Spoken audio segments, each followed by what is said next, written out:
لِيُثْبِتُوكَ أَوْ يَقْتُلُوكَ أَوْ يُخْرِجُوكَ وَيَمْكُرُونَ وَيَمْكُرُ اللَّهُ وَاللَّهُ خَيْرُ الْمَاكِرِينَ۔ صدق اللہ مولانا العظیم۔ درود شریف پڑھ لیں جی۔ اللہم صلی علی سیدنا و مولانا محمد وعلی آل سیدنا و مولانا محمد مبارک وسلم ثم صلی علیہ۔ معزز سامعین، سلسلہ وال سیرت النبی صلی اللہ علیہ وسلم کا یہ درس آج ہمارا 7واں درس ہے سیرت النبی کا۔ اس سے قبل گزشتہ درس میں ہم نے رسول اللہ صلی اللہ علیہ وسلم کے دعوی نبوت کے بعد کفار اور مشرکین کی طرف سے جو آپ صلی اللہ علیہ وسلم کو ایذائیں پہنچائی گئیں ان سے آپ صلی اللہ علیہ وسلم دل برداشتہ ہوئے تو آپ نے طائف کا رخ کیا۔ طائف والوں نے آپ صلی اللہ علیہ وسلم کی بات کو نہ سنا، چنانچہ آپ صلی اللہ علیہ وسلم واپس آئے بڑے دکھی دل کے ساتھ۔ تب اللہ تعالیٰ نے آپ صلی اللہ علیہ وسلم کو معراج کرایا۔ لوگوں نے اس بات کو بھی نہ مانا بلکہ اس پر الٹا مذاق اڑایا۔ یہاں تک ہم اس سے پہلے بیان کر چکے ہیں۔ یہ وہ دور تھا جب اسلام کی دعوت مکہ مکرمہ میں انتہائی کٹھن اور مشکل مراحل سے گزر رہی تھی۔ اپنے بیگانے بن گئے تھے، بیگانے تو پہلے ہی بیگانے تھے، کوئی گویا کہ بات کو سننے کے لیے تیار نہیں تھا۔ اس سے آگے آج ہم بیان کریں گے۔ عین اس موقع پر جب مکہ مکرمہ میں حالات اتنے پریشان کن تھے، اللہ تعالیٰ کی منشا یہ ہوئی کہ اسلام کی چمکتی شعائیں مکہ سے باہر دیگر قبائل کی طرف انہوں نے رخ کیا، اور دیگر قبائل میں سے کچھ لوگ آئے، مکہ آئے، چاہے وہ حج کے موقع پہ آئے، چاہے اپنے کسی کام کاج سے آئے، بازار میں آئے، رسول اللہ صلی اللہ علیہ وسلم سے ملے، آپ صلی اللہ علیہ وسلم نے ایمان کی دعوت دی اور انہوں نے ایمان قبول کر لیا۔ تو کچھ لوگ مکہ سے باہر بھی اسلام کے دائرے میں آنے لگے، جن میں سے چند ایک نام یہ ہیں۔ یثرب کے ایک مشہور شاعر تھے جن کا نام تھا سوید بن صامت رضی اللہ تعالیٰ عنہ۔ شاعر تھے، قصہ گو تھے، عرب کے اندر شاعروں کی بڑی بات مانی جاتی تھی، لوگ ان کو سنتے تھے۔ یہ مکہ مکرمہ آئے اور مسلمان ہو گئے۔ اسی طرح طفیل بن عمر دوسی رضی اللہ تعالیٰ عنہ یمن کے علاقے کے تھے، وہ مسلمان ہو گئے۔ ابو ذر غفاری قبیلہ غفار سے تعلق رکھتے تھے، وہ مسلمان ہو گئے۔ یعنی اکا دکا بندہ اب مکے سے باہر بھی اسلام کو قبول کرنے لگا۔ لیکن حالات ایسے نہیں تھے کہ جناب کوئی زیادہ لوگ ہوں اور آپ کی کوئی مضبوط جماعت ہو، ایسی بات نہیں تھی، بس اکا دکا لوگ تھے۔ اللہ تعالیٰ کی قدرت، نبوت کا جب 11واں سال تھا، یعنی 11 نبوی کو، حج کے موقع پر یثرب سے کچھ لوگ آئے، چونکہ پرانا نام یثرب تھا نا، مدینہ تو بعد میں پڑا۔ یثرب میں 2 بڑے قبیلے تھے، اوس اور خزرج۔ خزرج کے 11 افراد آئے، حج کے موقع پہ آئے۔ رات کے وقت وہ اپنے خیمے میں باتیں کر رہے تھے کہ یار عجیب بات ہے کہ یہودی جو ہے نا ہمارے، وہ کہتے ہیں کہ ایک آخری نبی آنے والا ہے، اور جب وہ آئے گا نا تو ہم اس کے ساتھ مل کر تم سے انتقام لیں گے، تم سے بدلہ لیں گے، جہاد ہوگا، قتال ہوگا، اور اس نبی کے اوپر اللہ تعالیٰ کی بڑی مدد اور فتح ہوگی۔ وہ آپس میں یہ خیمے میں باتیں کر رہے تھے۔ اور جناب رسول اللہ صلی اللہ علیہ وسلم کا معمول مبارک یہ تھا کہ حج کے ایام میں چونکہ خیمے لگے ہوتے، ادھر ادھر سے لوگ آتے، علی اعلان تو مکے والے نہ چھوڑتے آپ کو، اگلے لوگوں کا بھی پتہ نہ ہوتا کہ وہ بات سنتے ہیں یا نہیں سنتے، لیکن آپ ضرور چکر لگایا کرتے تھے خیموں کے پاس، دعا سلام کرتے، اور جب موقع ملتا آپ اللہ کی توحید بیان کر دیا کرتے تھے۔ اتفاق سے ادھر وہ خزرج کے لوگ یہ باتیں کر رہے ہیں، ادھر رسول اللہ صلی اللہ علیہ وسلم نے جا کے ان سے دعا سلام کر لی، اور آپ نے فرمایا کہ جو تم بات کر رہے تھے تھوڑا اس موضوع پہ مزید بات نہ ہو جائے بیٹھ کر؟ انہوں نے کہا جی بڑی اچھی بات ہے، ہم تو اس جستجو میں ہیں کہ پتہ چلے کہ جناب اصل مسئلہ کیا ہے۔ ان سے ہم نے یہ بات سنی ہے، آپ صلی اللہ علیہ وسلم نے اللہ کی توحید کا ذکر کیا، اپنی رسالت کا ذکر کیا، اب وہ آنکھوں میں ایک دوسرے کو دیکھنے لگے کہ کہیں یہ وہ نبی تو نہیں ہے، کیونکہ بات انہوں نے سنی ہوئی تھی۔ آپ صلی اللہ علیہ وسلم نے جب نبوت اور رسالت کا ذکر کیا، اب وہ آنکھوں میں ایک دوسرے کو اشارے کر رہے ہیں، بات تو اسی طرف جا رہی ہے۔ خیر، اللہ تعالیٰ کی قدرت، انہوں نے آپس میں مشورہ کیا کہ کیا پتہ یہ وہی نبی ہو۔ ابھی ان کو ظاہر پوری تسلی تو نہیں تھی، تو ایسا نہ ہو کہ وہ یہود اس پر ایمان لائیں اور پھر جناب وہ پہل کریں، ہمیں یہ نبی پہلے مل گیا ہے تو کیوں نہ ہم پہلے ایمان لے آئیں۔ تو بجائے اس کے کہ وہ ہم سے سبقت کریں، ہم ان سے سبقت کر جائیں۔ بس اللہ تعالیٰ کی تقدیر میں یوں تھا کہ وہ 11 کے 11 بندے مسلمان ہو گئے۔ آپ صلی اللہ علیہ وسلم نے حضرت مصعب بن عمیر رضی اللہ تعالیٰ عنہ ان کو بطور مدرس اور استاذ کے ان کے ساتھ بھیجا حج کے ایام کے بعد۔ فرمایا مصعب تم بھی ان کے ساتھ جاؤ، اور 11 یہ ہیں اور 12ویں آپ ہو، وہاں جا کے لوگوں کو دین کی دعوت دو اور لوگوں کو بتاؤ کہ اللہ کے علاوہ کوئی معبود نہیں ہے اور میں اللہ کا سچا رسول ہوں۔ چنانچہ حضرت مصعب بن عمیر رضی اللہ تعالیٰ عنہ یہ پہلے مبلغ تھے یا پہلے مدرس تھے یا پہلے ٹیچر کہہ لیں کہ جو مکہ مکرمہ سے یثرب روانہ ہوئے دین سکھانے کے لیے اور لوگوں کو اللہ کی طرف بلانے کے لیے۔ اب جناب مدینہ منورہ میں ظاہر بات ہے وہاں بھی یہودیوں کا تسلط بھی تھا، اوس اور خزرج کے جو بڑے قبائل کے بڑے سردار تھے ان کا بھی ہولڈ تھا۔ اس طرح اعلان تو دعوت نہیں دی جا سکتی تھی، نہ کوئی سنتا تھا نہ کوئی حالات تھے، بس خفیہ خفیہ جو بندہ ملا اس کو سمجھاتے۔ چونکہ حضرت مصعب بن عمیر رضی اللہ تعالیٰ عنہ کو کافی دن ہو گئے تھے اور وہ دین کی کافی ساری باتیں سیکھ چکے تھے، اس لیے وہ بطور مدرس تھے، کچھ وہ بات کرتے، کوئی دیگر حضرات بات کرتے، چیدہ چیدہ لوگ مسلمان ہونا شروع ہو گئے۔ اور بھی ایک دن ایسے ہوا کہ حضرت مصعب بن عمیر بیٹھے ہیں تو وہاں جو ان کے قبیلے کا سردار تھا نا، اوس کا سردار سعد بن معاذ رضی اللہ تعالیٰ عنہ، اور حضرت اسید ان کے چچا زاد بھائی تھے، یہ وڈیرے تھے، سردار تھے۔ تو سعد نے اسید سے کہا کہ وہ جو مکہ سے مسافر آیا ہوا ہے نا، جو ہمارے سادہ لوگوں کو بیوقوف بنا رہا ہے، وہ بیٹھا ہے، جاؤ اس کے پاس اور اس کو منع کرو کہ خبردار یہ جو تم نے کام شروع کیا ہوا ہے نا، ہمیں اطلاع پہنچ رہی ہے، ہم غافل نہیں ہیں، تو اس دعوت کو روک دو، ورنہ ایسا نہ ہو کہ جناب ہم آپ کو جناب سر کاٹ کے آپ کے ہاتھ میں پکڑائیں۔ کہ جی ٹھیک ہے۔ اسید آئے اور آ کر ان سے مصعب سے کہنے لگے، مصعب کے ساتھ ابو امامہ اسد بن زرارہ رضی اللہ تعالیٰ عنہ جو انصاری تھے وہ بھی ساتھ تھے، یہ دونوں بیٹھے ہوئے تھے۔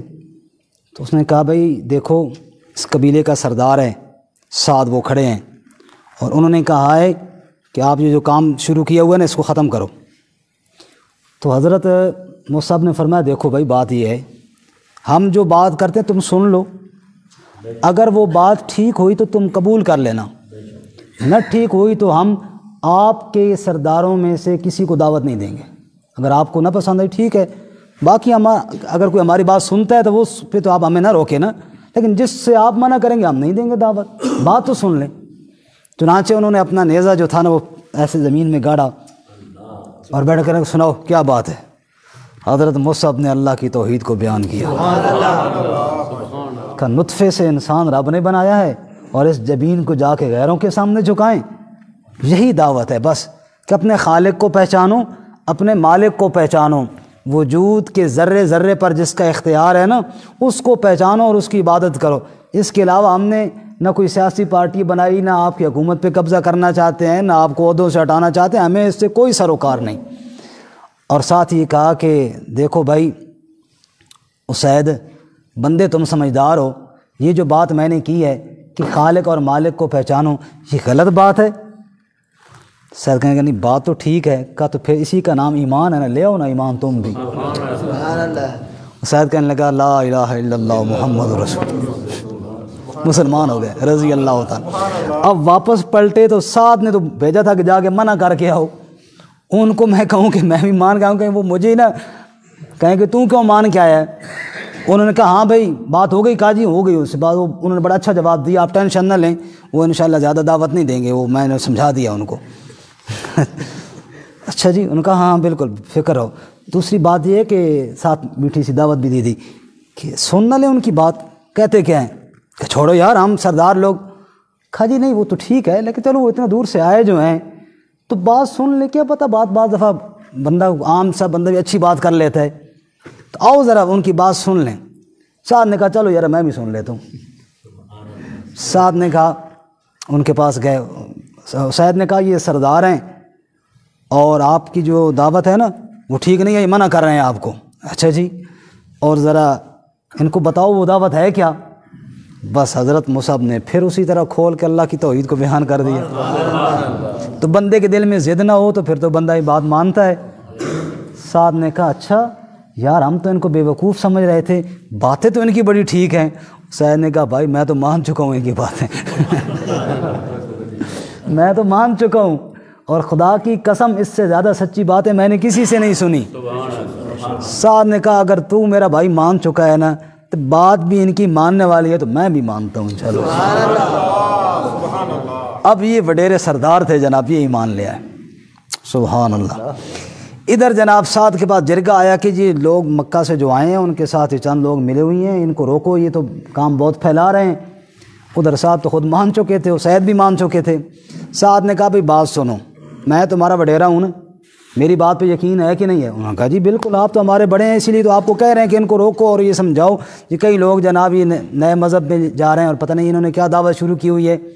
سعد نے کہا تمہارے مرد ہوں یا تمہاری عورتیں، میرے ساتھ کسی کو بات کرنے کی اجازت نہیں، میں سب سے خفا ہوں اس وقت تک جب تک تم ان کی بات نہ سنو اور صحیح ہو تو قبول نہ کرو۔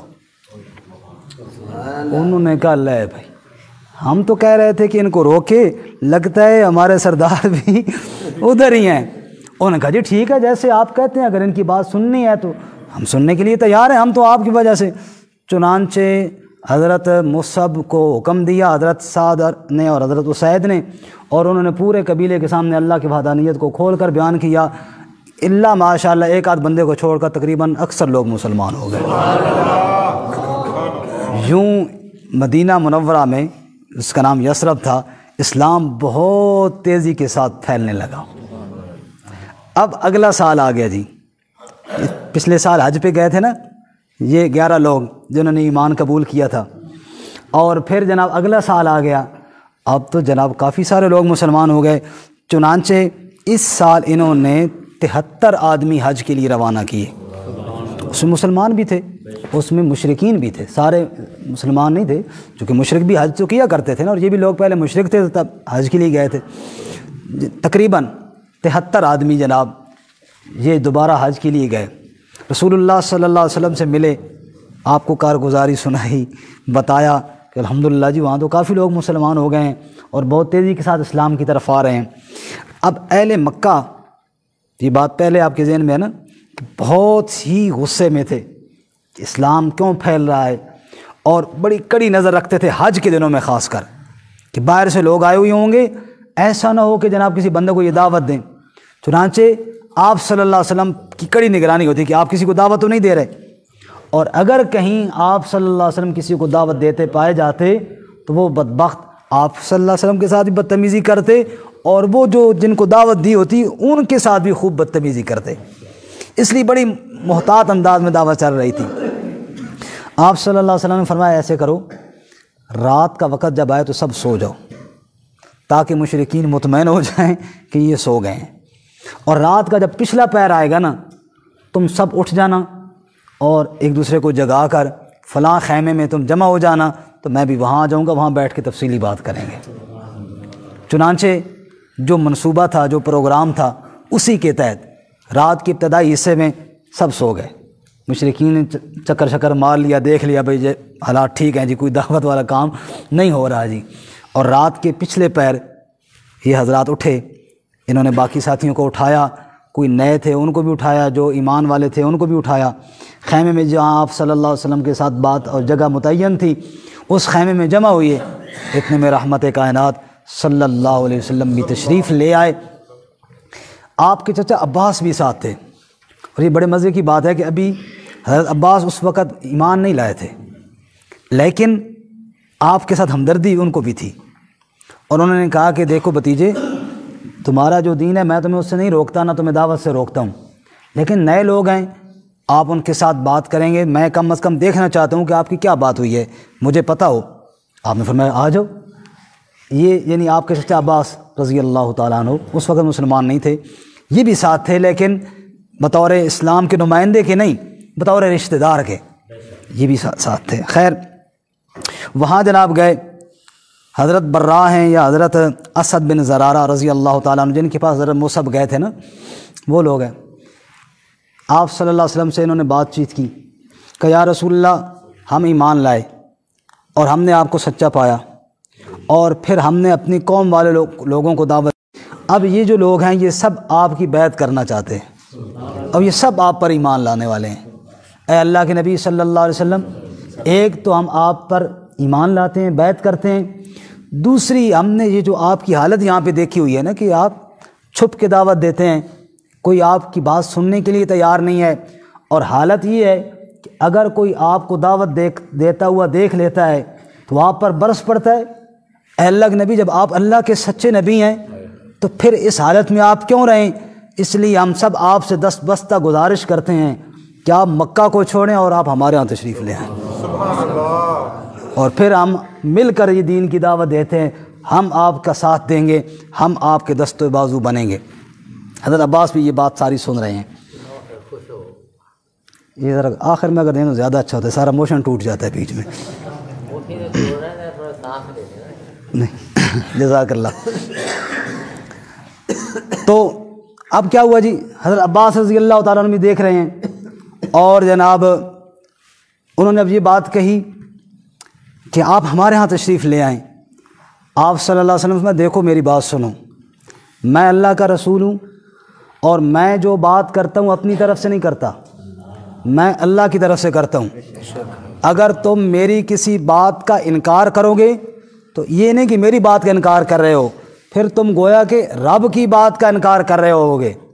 اگر اللہ تعالیٰ مجھے حکم دیں گے فلاں قوم کے ساتھ لڑائی کرنی ہے تو میں بھی لڑوں گا اور تمہیں بھی لڑنا ہوگا، اور اگر اللہ تعالیٰ کہیں کہ نہیں فلاں قوم کے ساتھ صلح کرنی ہے تو میں بھی صلح کروں گا اور تمہیں بھی کرنی ہوگی۔ پھر یہ نہیں کہنا کہ جناب اس کے ساتھ ہمارے تعلقات ہیں، اس کے ساتھ ہمارا یہ ہے اور اس کے ساتھ ہمارا وہ ہے، اور جناب اس کے ساتھ نہیں، جس کے ساتھ میری جنگ ہوگی اس کے ساتھ تمہاری جنگ ہوگی، جس کے ساتھ میری صلح ہوگی اس کے ساتھ تمہاری صلح ہوگی۔ اگر یہ کام کر سکتے ہو تو وعدہ کرو میں حاضر ہوں۔ سبحان اللہ۔ چنانچہ جذبات میں لوگ کہہ دیتے ہیں نا، فٹ صاحب نے کہا جی ہم حاضر ہیں، صبر کا۔ حضرت برا نے فرمایا سیر ٹھہر جاؤ، صبر کرو۔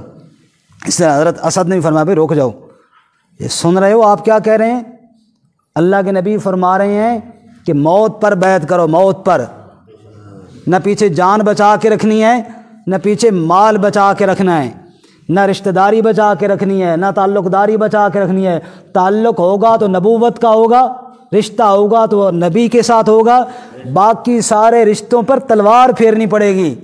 اور اگر یہ کام کر سکتے ہو تو سوچو، ابھی پہلے کر سکتے ہو تو ٹھیک ہے بیعت کرو، نہیں کر سکتے ہو نا تو یہ اللہ کے سچے نبی ہیں، آج اللہ سے معافی مانگو کہ یا اللہ ہمارے اندر اتنی ہمت نہیں ہے، تو یہ عذر پھر اللہ کے ہاں چل جائے گا۔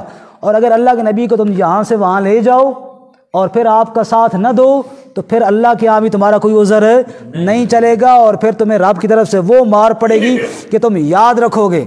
اس لیے بہتر بات یہ ہے کہ ابھی سوچ لو اور پھر جناب اس کے بعد بیعت کرو۔ صحابہ نے کہا یا رسول اللہ ہمیں بات سمجھ میں آ گئی ہے، جو انہوں نے مزید تاکید کی ہے وہ بھی سمجھ میں آ گئی ہے، لیکن ہم سمجھ چکے ہیں آپ اللہ کے سچے نبی ہیں، اور سچے نبی کی خاطر اگر ہمیں بچے قربان کرنے پڑیں ہمیں ماں باپ چھوڑنے پڑیں، ہمیں کنبہ قبیلہ چھوڑنا پڑے، ہمیں اپنا جاؤ حشمت چھوڑنا پڑے، حتیٰ کہ اپنی جان کی بوٹیاں کروانی پڑیں، ہم سچے نبی کے لیے سب کچھ کرنے کے لیے تیار ہیں۔ آپ ہاتھ آگے بڑھائیں، ہم بیعت کرنے کے لیے تیار ہیں۔ آپ صلی اللہ علیہ وسلم کا چہرہ مبارک تل ملا اٹھا۔ پھر آپ کے چچا عباس بولے، ان کا میری بات بھی ایک سن لو، یہ ہیں میرے بھتیجے، ٹھیک ہے ہم ان کے دین پہ نہیں ہیں، لیکن اس میں یہ بات بھی ہے کہ یہ اپنے گھر میں ہیں، اپنے شہر میں ہیں، اور یہاں پہ رشتہ داری کی وجہ سے ہم ان کے ساتھ موجود ہیں۔ ایسا نہ ہو آپ یہاں سے بھی لے جائیں اور پھر کل قبائل آپ کو تبائیں اور تنگ کریں، تو پھر آپ وہاں سے بھی معذرت کر لیں، تو پھر یہ بڑی زیادتی ہوگی، پھر ہماری بھی جنگ ہوگی تمہارے ساتھ۔ انہوں نے کہا جی ہم نے یہ ساری باتیں سوچ لی ہیں، آپ نے ان کے دین کو نہیں مانا، ہم ان کے دین کو مان چکے ہیں، ہم ان کو اللہ کا سچا رسول مان چکے ہیں، ہم اب پیچھے ہٹنے والے نہیں ہیں۔ چنانچہ ہاتھ آگے بڑھاؤ۔ رسول اللہ صلی اللہ علیہ وسلم نے ہاتھ آگے بڑھایا، غالباً حضرت اسید نے کہا رک جاؤ بھائی ایک منٹ، پھر رک جاؤ ایک منٹ، بیعت سے پہلے گل پکی ہو جائے۔ کہا یا رسول اللہ، اور یہ بات سننے والی ہے، اے اللہ کے رسول، ہم نے تو جو کچھ کہنا تھا کہہ دیا، ہماری روحیں اور ہمارے جسم اللہ کے لیے اور آپ کے حکم کے آگے حاضر ہیں، آپ حکم کریں ہم اپنی بوٹیاں تک آپ پر نچھاور کر دیں گے، یہ بات تو ہماری طرف سے پکی اور کلیئر ہے، لیکن ایک وعدہ ہم بھی آپ سے لینا چاہتے ہیں۔ ہم فرمایا وہ کون سا؟ کہ یا رسول اللہ اب تو مکہ میں حالات خراب ہیں نا، اور ہم کہہ رہے ہیں آپ ہمارے پاس آ جائیں، کل اللہ آپ کے دین کو غلبہ دے اور حالات ٹھیک ہو جائیں، اور آپ کے ذہن میں آئے کہ مکہ ہمارا آباء و اجداد کا گھر ہے، تو کیوں نہ میں واپس پلٹ جاؤں۔ اللہ کے نبی ہم یہ وعدہ لینا چاہتے ہیں کہ پھر آپ بھی ہمیں چھوڑ کر واپس مکہ نہیں آئیں گے، آپ بھی رہیں گے تو پھر ہمارے ساتھ رہیں گے، یہ وعدہ آپ بھی کریں۔ نبی صلی اللہ علیہ وسلم نے فرمایا سنو بھائی، میرا بھی جینا مرنا اب تمہارے ساتھ ہی ہوگا، میرا بھی وعدہ ہو گیا۔ انہوں نے کہا جی اب بیعت کرو۔ چنانچہ رسول اللہ صلی اللہ علیہ وسلم نے ہاتھ بڑھایا، اور انصار مدینہ نے، جس میں اوس کے لوگ بھی تھے، خزرج کے لوگ بھی تھے، انہوں نے اللہ کے نبی کے ہاتھ پر ہاتھ رکھ کر موت کی بیعت کی اور یہ وعدہ کیا یا رسول اللہ آپ ہمارے ہاں تشریف لائیں، ہم اپنا سب کچھ نچھاور کرنے کے لیے تیار ہو جائیں گے۔ سبحان اللہ۔ اس کے بعد رسول اللہ صلی اللہ علیہ وسلم خیمے سے باہر نکلے تو ایک مشرک بے ایمان نے دیکھ لیا، اس نے شور ڈال دیا، او محمد صلی اللہ علیہ وسلم اور ان کے ساتھ یہ خیمے میں جمع ہو گئے اور تمہارے خلاف کوئی جنگ کا پروگرام کر رہے ہیں۔ نبی پاک نے پتر صبر کر، یہ تو میں اپنے الفاظ میں کہہ رہا ہوں، آپ نے یہ فرمایا تھا اللہ کے دشمن میں ان قریب اللہ اپنے دین کو غلبہ دے گا اور میں تمہارا بندوبست کروں گا انشاءاللہ، کر لے شور جو کرنا ہے۔ خیر مشرکین بھی بھاگے ہوئے آئے، لیکن ظاہر سوئے ہوئے تھے، رات کا پچھلا پہر تھا، اتنے میں صحابہ کرام صاحب اپنے خیموں میں جا چکے تھے، تو کوئی ایسا واقعہ نہ پیش آیا، انہوں نے یہی سمجھا کہ شاید اس کو وہم ہوا ہے، کوئی ایسی بات نہیں ہوئی ہے۔ خیر بہرکیف مسلمان واپس چلے گئے۔ اب رسول اللہ صلی اللہ علیہ وسلم کو خواب کے اندر مدینہ اللہ تعالیٰ نے دکھایا کہ اے میرے نبی وہ آپ کی ہجرت کی جگہ ہے۔ آپ نے صحابہ کرام کو یہ خواب بھی سنایا اور ساتھ اجازت بھی عطا فرمائی، بھئی جس کو جیسے مناسب ہو موقع ملے مکہ سے چلے جائیں مدینہ۔ چنانچہ مسلمان مدینہ کا رخ کر رہے تھے جی، اکثر لوگ چھپ کر گئے، اکثر لوگ چھپ کر گئے۔ یہاں پہ ایک اور واقعہ بھی ہے، بلکہ حضرت ابو بکر صدیق رضی اللہ تعالیٰ عنہ وہ بھی ایک دن نکل پڑے، چونکہ اجازت ہو گئی تھی، چونکہ الگ سے ان کو تو نہیں دی گئی تھی اجازت، لیکن مطلب عام مسلمانوں کو جو اجازت دی بھئی جو جانا چاہے جا سکتے ہیں، بلکہ حکم دیا کہ چھپ کے جیسے موقع ملے آپ مدینہ چلے جائیں۔ حضرت ابو بکر صدیق رضی اللہ تعالیٰ ایک دن نکلے، اور یہ وہ آپ صلی اللہ علیہ وسلم کے ساتھ ہجرت والا واقعہ نہیں ہے، پہلے کا واقعہ ہے۔ اس اجازت کے بعد مکے سے باہر جا رہے ہیں اکیلے۔ ابن دغنہ ایک مکے کا سردار تھا، ابو بکر صدیق رضی اللہ تعالیٰ عنہ کا دوست تھا پرانا، وہ ملا، پوچھنے کا ابو بکر خیریت، کدھر جا رہے ہو؟ فرمایا کہ میں تو مکہ چھوڑ کے جا رہا ہوں۔ کہا پکا پکا چھوڑ کے جا رہے ہو؟ کہا تم لوگ ادھر رہنے نہیں دیتے ہو نا، تم کہتے ہو کہ نبی پاک پر ایمان کیوں لائے ہو، اللہ کی خالص توحید کو کیوں مانیں، تو اب یہ بات تو ہم سے چھوٹے گی نہیں، تو اس لیے ہم جا رہے ہیں۔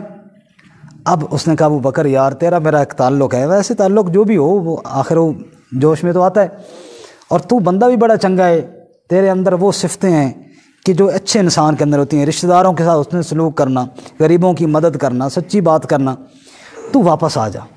کہ واپس کیسے آؤں، ادھر حالات تجھے نہیں پتہ؟ کہ دیکھو تجھے میں پناہ دوں گا اور میں جا کے اہل مکہ سے کہوں گا کہ ابو بکر کو میں نے پناہ دی ہوئی ہے، تو جب میری پناہ ہوگی نا تو باقی سردار پناہ کا خیال کریں گے، واپس آ جا۔ ابن دغنہ آپ کو واپس لے آیا، آ کر مکے والوں کا بھائی ابو بکر کو کوئی ہاتھ نہیں لگائے گا، اس کو میں نے خاص پناہ دے رکھی ہے۔ سب نے کہا جی ٹھیک ہے، یہ ان کا ایک رواج تھا کہ جو پناہ دے دیتا باقی اس کا خیال کرتے تھے۔ رات کا وقت ہوا جی، ابو بکر صدیق حدیث پاک میں آتے بڑے رونے والے تھے، اللہ کی یاد میں نا رونے والے تھے۔ اور یہ اللہ تعالیٰ کسی کسی کو مزاج عطا فرماتا، خاص کر جب قرآن سن کے پھر رونا۔ ہم اپنے عرب شیوخ کو سنتے ہیں، مسجد نبوی کے، اسی طرح حرم شریف کے ائمہ کرام کو، تو چونکہ وہ ساتھ سمجھتے بھی ہیں نا، ہمارے بعض ساتھی نقل کرتے ہیں لیکن وہ نہیں کر پاتے، اس لیے کہ بعض دفعہ تو کہیں ہمارے پاکستان کے قارئین کی ہم تلاوت سنتے ہیں، وہ رو رہے ہوتے ہیں، تو کہنا تو نہیں چاہیے لیکن وہ ایسی جگہ پہ رو رہے ہوتے ہیں جہاں پہ رونا بنتا نہیں ہے۔ مثلا اللہ تعالیٰ اپنے جنتی بندوں سے کہے جب میں نے تمہیں معاف کر دیا، بندہ حال حال کر دے بھی اللہ کیوں معاف کر دی ہے، وہ تو ویسے بیچارے اپنے طور پہ نا بھائی کسی ایسی جگہ پہ رو رہے ہوتے ہیں۔ اس کے علاوہ اور کئی مثلا احکامات ہیں، یا ایھا الذین آمنوا کتب علیکم الصیام، اے ایمان والو تمہارے اوپر روزے فرض کیے گئے ہیں، جیسا کہ پہلی امتوں پہ، اس آیت بندہ حال حال کر دے، تو یہ مطلب کوئی رونے والی بات نہیں بنتی نا۔ رونا بندے کو ترجمہ بھی پتہ ہو نا کہ جہاں آیت عذاب ہے خصوصاً وہاں جا کے روئے تو پھر بات بنتی بھی ہے۔ ابو بکر صدیق رضی اللہ تعالیٰ عنہ، رات کا وقت ہے، قرآن پاک کی تلاوت شروع کی ہے اور پھر ساتھ ساتھ رونا بھی شروع کیا۔ کبھی اللہ کی توحید کی آیتیں پڑھ کے رو رہے ہیں، کبھی جہنم کی آیتیں پڑھ کے رو رہے ہیں، اور آواز ابو بکر کی اٹھتی جا رہی ہے، بلند ہوتی جا رہی ہے۔ حدیث پاک میں آتا ہے مکے کے لوگ جمع ہو گئے آواز کی طرف، اور انہوں نے اپنے دغنہ سے کہا ابو بکر کو پناہ تو نے دی ہے نا، یہ جس طرح دعوت دے رہا ہے نا رو رو کے، یہ تو سارے مسلمان ہو جائیں گے، اس کو منع کر کے اس طرح تلاوت۔ ابن دغنہ نے آ کے کہا، حضرت ابو بکر نے فرمایا یار کوشش کروں گا، لیکن مسئلہ تو یہی تھا، میں نے آپ کو پہلے بھی کہا تھا کہ یار کچھ کوشش کر، میرا بھی خیال کر۔ ٹھیک ہے، اگلے دن پھر اسی طرح پھر گلا گیا ابن دغنہ کے پاس، پھر تیسری دفعہ گیا، ابو بکر نے کہا ابن دغنہ گل سن، تو اپنی امان واپس لے لے، تیرے واسطے سے کم نہیں، تو نہیں دے سکتا، میں ابو بکر اور قرآن کی تلاوت چھوڑ دوں یہ مجھ سے بھی نہیں ہو سکتا، بس سبحان، تو لے لے اپنی پناہ واپس، میں جانوں اور یہ جانے۔ خیر اس طرح حالات بنے۔ حضرت عمر رضی اللہ تعالیٰ عنہ اعلانیہ ہجرت فرمائی، کیونکہ عمر پھر چھپ کے نکلے، یہ تو گل ہی نہیں نا، ہوئے عمر اور پھر نکلے چھپ کے، ایک گل ہی نہیں۔ تو عمر رضی اللہ تعالیٰ عنہ نے جب ہجرت کا ارادہ فرمایا تو تلوار ہاتھ میں لی، طواف کیا پہلے بیت اللہ کا۔ طواف کرنے کے بعد مشرکین جہاں بیٹھے تھے نا ان کے پاس گئے اور کہنے لگے سنو بھائی، خطاب کا بیٹا عمر اللہ کے نبی صلی اللہ علیہ وسلم کی اجازت سے مکہ چھوڑ کے یثرب جا رہا ہے ہجرت کے لیے، اگر کسی کو شوق ہے نا کہ آج اس کے بچے یتیم ہوں تو عمر کا راستہ روک، میں جا رہا ہوں۔ چنانچہ عمر کے ساتھ تقریباً 20 بندے اور مسلمان بھی، انہوں نے کہا یہ موقع ہے اسی بھی نال ہی نکل جاواں، چنانچہ 20 ایک بندے عمر کے ساتھ اور بھی تھے، اور عمر جناب ایسی شان کے ساتھ نکلے کہ مکے میں کسی کو روکنے کی جرأت نہیں۔ اب مکے والوں نے نگاہ بڑی تیز کی کہ نبی پاک نہ نکل جائیں، اب ان کا یہ خیال کہ آپ صلی اللہ علیہ وسلم کو روکنا ہے، جناب یہ تو مسلمان ادھر جا رہے ہیں اور یہ تو بڑا مسئلہ ہے کہ وہاں ان کو پناہ مل گئی ہے، اور یہ تو پہلے حبشے والی ہجرت پہ پریشان تھے کہ وہاں جگہ مل گئی، اب مدینہ میں تو یہ بڑا مسئلہ خراب ہو گیا، مضبوط ہو جائیں گے اور کل ہمارے ساتھ ہی مقابلہ کریں گے۔ اب وہ پریشانی کے عالم میں دار ندوہ میں اکٹھے ہوئے، اور یہ وہ میٹنگ ہاؤس تھا ابو جہل کی پارٹی جہاں بیٹھ کر مشورے کیا کرتی تھی۔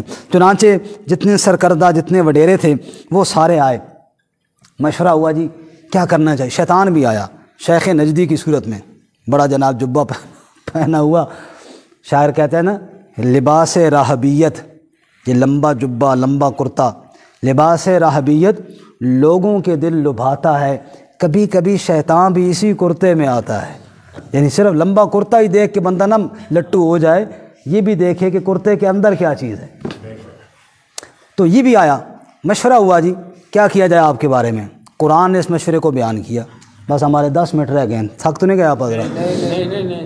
لیکن بس ساتھی تھک رہے ہیں نا جی، نیند آئی ہوئی ہے، بس 10 منٹ رہتے ہیں انشاءاللہ۔ میں تو تھکا ہوں لیکن یہ ہے کہ پچھلے درس رہ گیا اور دل میرا بڑا کر رہا تھا کہ رہنا نہیں چاہیے۔ بس انشاءاللہ جب ساتھی محبت کے ساتھ اللہ رسول کی بات سنتے ہیں تو انشاءاللہ خوشی ہو جاتی ہے اندر سے، اور اللہ کرے اسی طرح ہم جنت میں سب اکٹھے ہو جائیں انشاءاللہ۔ اب جناب سارے بے ایمان اکٹھے ہوئے اور مشورہ ہو رہا ہے آپ صلی اللہ علیہ وسلم کے بارے میں۔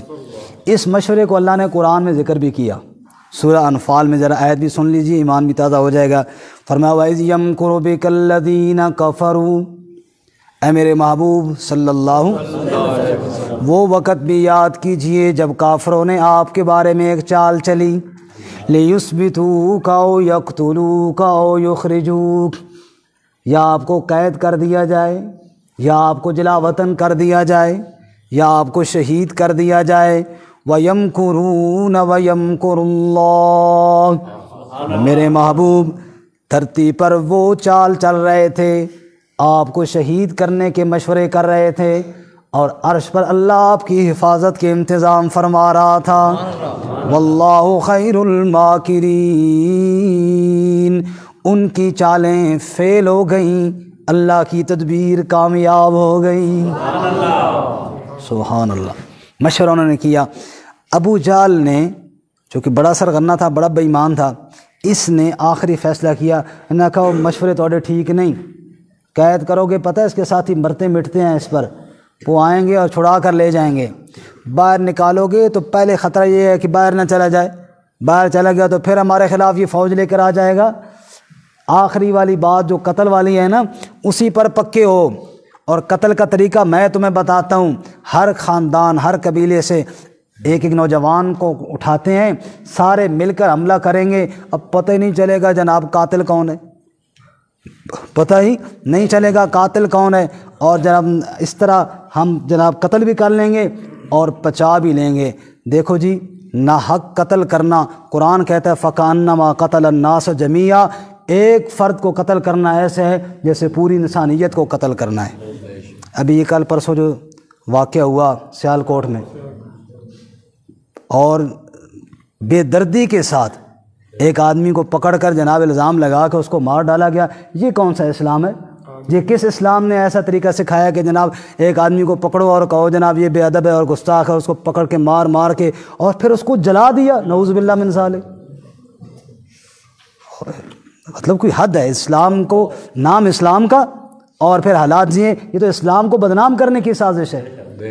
اور ہمارا تو مطالبہ ہے کہ جس طرح گستاخ نبی کے لیے ہمارا مطالبہ ہوتا ہے سزا دی جائے، ایسے ہی ایسے ظالموں کو بھی سزا دی جائے جنہوں نے ناحق قتل کیا ہے۔ ناحق قتل کرنا، قرآن کہتا ہے فَكَأَنَّمَا قَتَلَ النَّاسَ جَمِيعًا، یہ کیا بات ہوئی جناب، خواہ اس ایک آدمی پہ الزام لگا کے اس کو مار ڈالا۔ خیر، تو ابو جہل نے کہا اس طرح مل کر مار ڈالیں گے، پتہ ہی نہیں چلے گا جناب قتل کس نے کیا۔ اللہ فرماتے ہیں وَيَمْكُرُونَ وَيَمْكُرُ اللَّهُ، وہ بدبخت اپنے حساب سے سوچ رہا تھا بھلا رب کے مقابلے میں کون چال چل سکتا ہے۔ خیر، اب انہوں نے اپنے طور پر یہ معاملہ خفیہ رکھا، ظاہر بات ہے ایسے معاملے ہوتے ہی خفیہ ہیں، کسی کو کانوں کان خبر نہ ہو اور جناب اس طرح ہم حملہ کر دیں گے۔ اللہ تعالیٰ نے وحی کے ذریعے آپ کو ساری واقعے کی اطلاع دے دی۔ میرے نبی اے مشورہ ہو گئی، قتل تیرے کا پروگرام بنا لیا ہے، اور میرے نبی اب میری طرف سے تجھے اجازت ہے کہ تو اپنے یار ابو بکر صدیق کے ساتھ مل کر تو بھی ہجرت کر لے۔ چنانچہ حضرت عائشہ رضی اللہ تعالیٰ عنہ فرماتی ہیں نبی پاک ہمارے گھر تو آتے تھے، یعنی ابو بکر کے گھر تو آتے ہی رہتے تھے، لیکن ایک دن دوپہر کے وقت عرب میں سخت دھوپ گرمی اور لوگ سوئے ہوتے ہیں، کیلولے کا ٹائم، جب اکثر لوگ دوپہر کے وقت گھروں میں ہوتے ہیں، باہر دھوپ ہوتی ہے، میں نے دیکھا نبی صلی اللہ علیہ وسلم آ رہے ہیں اور آپ صلی اللہ علیہ وسلم نے نا یوں سر پہ نا چادر رکھی ہوئی ہے، جیسے دھوپ میں نہیں بندے رکھتے، تو ہم نے کہا کہ اس ٹائم آپ آ رہے ہیں، کوئی ظاہر اہم بات ہوگی، اہم مشورہ ہوگا۔ آپ گئے، ابا جان یعنی ابو بکر صدیق رضی اللہ تعالیٰ عنہ سے ملے، الگ بٹھایا اور کہا ابو بکر مجھے اللہ نے ہجرت کی اجازت دے دی ہے۔ بکر نے کہا یا رسول اللہ میرے ساتھ؟ فرمایا تیرے ساتھ۔ سبحان اللہ، ابو بکر کی قسمت کی بھی کیا کہنے، اللہ تعالیٰ نے نبی کے ساتھ ابو بکر کو ہجرت کی اجازت عطا فرمائی کہ یا رسول اللہ میں نے مجھے شک تھا کہ اللہ آپ کو میرے ساتھ اجازت دیں گے، لہذا میں نے 2 اونٹنیاں پہلے سے تیار کی ہوئی تھیں۔ اب ابو بکر تیار رکھو، رات کو ہم نکلیں گے۔ چنانچہ آپ واپس تشریف لائے اور ظہر کے ٹائم اٹھے اپنے معمول کے مطابق، یعنی کسی کو پتہ نہ چلے کہ آپ صلی اللہ علیہ وسلم نے بھی کوئی مشورہ کیا ہوا ہے، وہ اپنے طور پہ کہ جناب پتہ نہ چلے کہ ہم نے آج رات کو کیا کرنا ہے، اور نبی پاک اپنے حساب سے تیاری کر رہے ہیں کہ ان کو پتہ نہ چلے کہ ہم نے آج رات کو کیا کرنا ہے۔ چنانچہ رات کا وقت ہوا، وہ بے ایمان جناب تلواریں لے کر گئے۔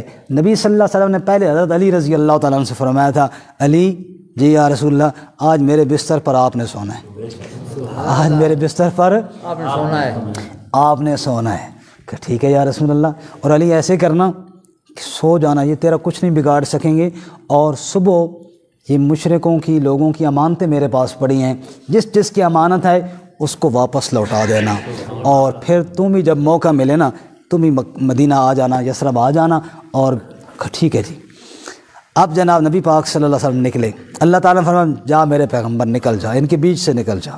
وَجَعَلْنَا مِن بَيْنِ أَيْدِيهِمْ سَدًّا وَمِنْ خَلْفِهِمْ سَدًّا فَأَغْشَيْنَاهُمْ فَهُمْ لَا يُبْصِرُونَ، ادھر بھی ہم دیوار لگائیں گے، ادھر بھی دیوار لگائیں گے، اور یہ آپ کو نہیں دیکھ پائیں گے، اور آپ بیچ سے نکل جائیں گے۔ ادھر وہ آئے، انہوں نے دیکھا آپ صلی اللہ علیہ وسلم کی یمنی چادر حضرت علی رضی اللہ تعالیٰ نے تان کے سوئے ہوئی ہیں، خوش ہو گئے، گل بن گئی ہے، نبی پاک ادھر ہی ہیں۔ آپ کی چادر جو تھی، بستر بھی آپ کا تھا، وہ جناب ہاتھ میں بائیں تلواریں اپنی سونت کر تیار کر کے بیٹھے ہیں، اور علی رضی اللہ عنہ مزے سے سوئے ہوئی ہیں۔ آپ صلی اللہ علیہ وسلم کا معمول یہ تھا کہ آپ رات کے پہلے حصے سو جاتے تھے، پچھلے حصے پھر آپ عبادت کے لیے اٹھتے تھے، اور اکثر آپ مسجد حرام تشریف لے جاتے تھے، وہاں جا کے تہجد پڑھتے تھے، کبھی گھر بھی پڑھتے تھے۔ ان کے ذہن میں یہ تھا جب آپ تہجد کے لیے اٹھیں گے نا ہم ماریں گے۔ نبی پاک کو حضرت علی نے کہا تھا صبح آپ نے اٹھنا ہے، علی تو چادر تان کے اس طرح ستے نا کہ پتہ ہی نہیں لگا کہ علی ہے کہ نبی ہے، پتہ ہی نہیں چلا۔ ابھی تک بھی اس وقت کے بے ایمانوں کو دھوکہ لگا نا، ابھی تک کئی بے ایمان دھوکے میں ہیں، پتہ نہیں چل رہا کہ یہ علی ہے کہ نبی ہے۔ ایسے ہی جناب وہ ان کو جناب عقل پہ پردہ پڑا ان بے ایمانوں کے۔ خیر حضرت علی رضی اللہ تعالیٰ عنہ سے کسی نے پوچھا تھا، علی نیند آئی تھی جب دشمن تلواریں لے کر کھڑے، نیند کہاں آتی ہے؟ فرمایا اس نے اتنی مزے کی آئی تھی نا، کیونکہ نبی پاک نے کہا تھا علی کچھ نہیں ہوگا، صبح آپ نے امانتیں لوٹانی ہیں۔ میں کہا انشاءاللہ آج راتی تو موت بھی نہیں آئے گی نا نبی پاک جو کہہ رہے ہیں۔ اور آپ وہاں سے نکلے اور جناب ابو بکر صدیق کے ساتھ، بس غار تک ہم بات سنا کے انشاءاللہ سے آگے اگلے درس میں عرض کریں گے۔ تو غار ثور کا رخ فرمایا، اور ابو بکر کبھی نبی پاک کے دائیں اور کبھی نبی پاک کے بائیں، اور کبھی نبی پاک کے آگے اور کبھی نبی پاک کے پیچھے۔ آپ نے فرمایا ابو بکر یہ کیا ہے؟ کہا یا رسول اللہ میں جب دیکھتا ہوں ادھر سے کوئی آواز آ رہی ہے تو میں کہتا ہوں کوئی بے ایمان ادھر سے نہ حملہ کرے، ادھر ہو جاتا ہوں، پھر ادھر سے آواز آتی ہے، پھر میں ادھر ہو جاتا ہوں۔ یا رسول اللہ اگر کوئی تیر آئے تو وہ آپ تک نہ پہنچے، ابو بکر کا سینہ چھلنی کرے، مجھے لگے اور آپ بچ جائیں، اللہ نے بہت بڑی امانت میرے حوالے کی ہے۔ ابو بکر نبی پاک کے دائیں بائیں پھرتے پھرتے غار ثور تک لے گئے۔ ادھر سویرے علی جب اٹھے نا ان کے ہاتھوں کے طوطے اڑ گئے، انہوں نے کہا وہ نبی پاک کدھر ہے؟ علی نے کہا مجھے کیا پتہ کدھر ہے، ڈھونڈو۔ تو ادھر سویا ہوا تھا، تو ادھر کیوں سویا ہوا تھا؟ کہا نبی پاک نے کہا تھا تو سویا ہوں۔ انہوں نے علی رضی اللہ تعالیٰ عنہ کو پکڑا اور مارا بھی، اور بعض روایات میں آتا ہے کعبے تک بھی مارتے ہوئے لے گئے، لیکن مارنے سے کیا ملتا تھا؟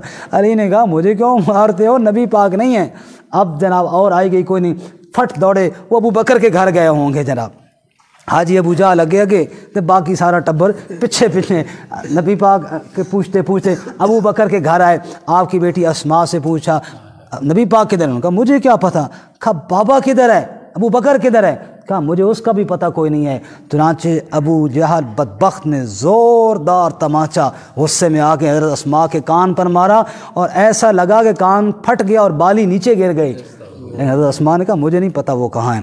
پھر بھاگے، ادھر بھاگ ادھر بھاگ، ادھر نکل گئے شہر، اور اعلان کر دیا جو ان دونوں میں سے تو کسی کو لائے اس کو 100 اونٹ ملیں گے، 100 اونٹ نبی کے، 100 اونٹ ابو بکر صدیق کے، زندہ یا مردہ حالت میں لائے ہم 100 اونٹ انعام دیں گے۔ اور اللہ تعالیٰ نے بتایا کہ دیکھو ابو بکر امتی ہے اور محمد رسول اللہ رسول نبی ہے صلی اللہ علیہ وسلم، لیکن قیمت ایسی برابر لگی نا، ایسی برابر لگی نا قیمت۔ بس یہ آخری بات سنا کے ختم کرتا ہوں۔ ایسی برابر قیمت لگی نا کہ جس طرح دودھ میں ملے ہوئے پانی کی قیمت برابر لگتی ہے. پانی ملا دودھ میں. دودھ جو ہے حضرت بندیالوی صاحب یہاں آئے تھے, یہ بات ان کی ہے ویسے, لیکن بڑی مزیدار بات ہے. کہتے ہیں پانی جب دودھ کے اندر ملایا, ملانے والے نے اس میں ڈالا تو پانی کو کہنے لگا دودھ, تو وچ کتنے وڑے آنا, تو میرے اندر کہاں آ رہا ہے, تیرا رنگ میرے رنگ جیسا نہیں, تیرا ذائقہ میرے ذائقے جیسا نہیں, تیرا فائدہ میرے فائدے جیسا نہیں, میں دودھ تو پانی, تو میرے اندر کتنے گھس رہے ہیں. تو دودھ کو جواب دیا پانی نے, اے میرے دودھ بھائی پریشان نہ ہو, واقعی یہ بات ٹھیک ہے, تیری شان اعلیٰ, میری شان تجھ سے کم, تیرا رنگ بہت اعلیٰ, میرا رنگ تجھ سے بہت کم, میرا رنگ تیرے رنگ جیسا نہیں, میرا ذائقہ تیرے ذائقہ جیسا نہیں, میری بو تیری بو جیسے نہیں, لیکن جب تیرے اندر آؤں گا اپنا رنگ چھوڑ کے تیرا رنگ اختیار کروں گا, اپنا ذائقہ چھوڑ کے تیرا ذائقہ اختیار کروں گا. اور میری وفا کا پتہ تو تب چلے گا نا جب چولہے پہ چڑھایا جاؤں گا اور نیچے سے آگ لگے گی نا, جب تک میرا ایک قطرہ بھی باقی رہے گا میں تجھے نہیں جلنے دوں گا, تیری حفاظت کروں گا, ہر آنچ اپنے اوپر سہ لوں گا اور تیری حفاظت کروں گا. جیسے ابو بکر نے کہا تھا ادھر سے تیر آئے تو یا رسول اللہ اپنے اوپر سہوں, ادھر سے تیر آئے تو اپنے اوپر سہوں, ہر آنچ اپنے اوپر سہ لوں گا, تیری حفاظت کروں گا. تو دودھ نے جواب میں کہا چل پھر اتنی وفایت ہے, پھر آ جا, پھر جو قیمت میری ہوگی نا وہی قیمت تیری ہوئے گی. جزاک اللہ. پھر جو قیمت میری ہوگی وہی قیمت تیری ہوگی, آ جا. پھر جناب پانی ملا دودھ کے اندر, پھر اسی ریٹ کے ساتھ بکا جس ریٹ کے ساتھ دودھ بکتا تھا. ابو بکر نے کہا آپ اللہ کے نبی ہیں, میں آپ کا امتی ہوں, میں آپ کے مرتبے جیسا میرا مرتبہ نہیں, آپ کے شان جیسی میری شان نہیں, آپ کے مقام جیسا میرا مقام نہیں, کہاں نبی اور کہاں امتی, کہاں نبی اور کہاں ایک غلام, کیا مقابلہ ہے, امتی اور نبی کا کیا مقابلہ ہے. لیکن ابو بکر نے کہا یا رسول اللہ میں آپ کے ساتھ ہوں, جی میرے ساتھ ہو, سواری میری ہوگی, ساتھ میرا ہوگا, اور چوکیدار بن کر کبھی ادھر اور کبھی ادھر گردش کروں گا, اور غار میں پہلے جا کے صفائی خود کروں گا, موذی جانور کے ڈنگ خود برداشت کروں گا, اور جب تک کوئی دکھ آتا رہے گا خود برداشت کرتا رہوں گا, آپ کی حفاظت کروں گا. رب نے کہا ابو بکر تو ہے تو امتی میرے نبی کا, لیکن تیری وفاؤں کی وجہ سے جو قیمت میرے نبی کی ہے نا وہی قیمت تیری میں نے لگوائی. اللہ تعالیٰ ہمیں بھی آپ صلی اللہ علیہ وسلم کی اتباع نصیب فرمائے. اس سے آگے انشاءاللہ ہم اگلے درس میں عرض کریں گے. وآخر دعوانا